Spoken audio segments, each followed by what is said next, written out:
संतोष देशमुख हत्या प्रकरणी धनंजय मुंडे यांचा अखेर राजीनामा, मुंडेंना कार्यमुक्त केल्याची मुख्यमंत्र्यांची घोषणा। रात्रीच राजीनाम्याचा निर्णय झाल्याच्या एबीपी माझाच्या बातमीवरती शिक्कामोर्तब। राजीनामा द्या नाहीतर राज्यपालांना पत्र लिहून हकालपट्टी करावी लागेल। राजीनाम्यासाठी टाळाटाळ करणाऱ्या मुंडेंना फडणवीसांची तंबी, सूत्रांची माहिती। मुंडेंचा राजीनामा नैतिकतेच्या मुद्द्यावरून राष्ट्रवादी काँग्रेसची माहिती, तर वैद्यकीय कारणावरून राजीनामा, स्वतः धनंजय मुंडेंचा ट्विट करून दावा। नैतिकतेवरून विरोधकांचा हल्लाबोल। धनंजय मुंडेंच्या राजीनाम्याचं नेमकं खरं कारण काय, तसंच 2 महिन्यांनी अधिवेशनाच्या काळातच या गोष्टी बाहेर कशा आल्या, उद्धव ठाकरेंचा सरकारला सवाल। धनंजय मुंडेंच्या मंत्रिपदाची शपथच व्हायला नको होती, राजीनाम्यावरती पंकजा मुंडेंची प्रतिक्रिया। राजीनामा आधीच झाला असता तर पुढच्या गोष्टी टळल्या असत्या, पंकजा मुंडेंचं मत। धनंजय मुंडेंच्या राजीनाम्यानंतर छगन भुजबळांचं पुनर्वसन होण्याची शक्यता, तर मंत्रिपदासाठी प्रकाश सोळंके, अनिल पाटील, संजय बनसोडे यांचं सुद्धा नाव चर्चेत। संतोष देशमुख हत्या प्रकरणामध्ये धनंजय मुंडेंना सह आरोपी करा, आदित्य ठाकरे, रोहित पवार यांची मागणी।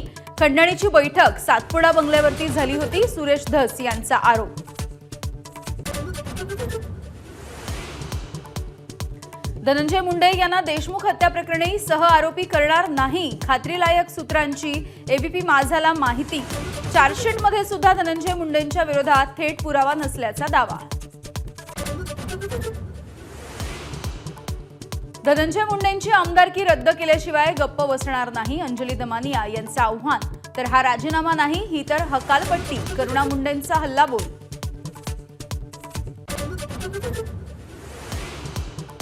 संतोष देशमुख हत्येचे फोटो व्हायरल झाल्याच्या नंतर बीड आणि केजमध्ये बंद, देशमुखांच्या खुन्यांना फाशी देण्याची मागणी। शिंदेंच्या शिवसेनेकडून ठाणे आणि पुण्यामध्ये आंदोलन।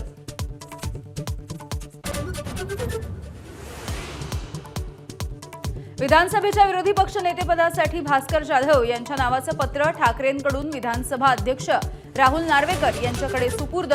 2.5 वर्षांसाठी विरोधी पक्ष नेतेपद मिळावं, शरद पवारांच्या राष्ट्रवादीची मागणी।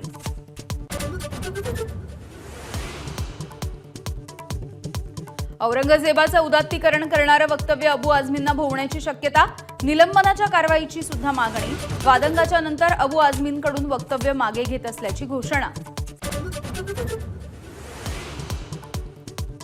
आणि चॅम्पियन्स ट्रॉफीच्या पहिल्या सेमीफायनलमध्ये भारतीय गोलंदाजांकडून ऑस्ट्रेलियन फलंदाजीला वेसण।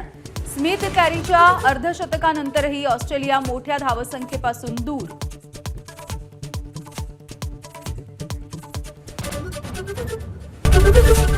एबीपी माझा, उघडा डोळे बघा नीट।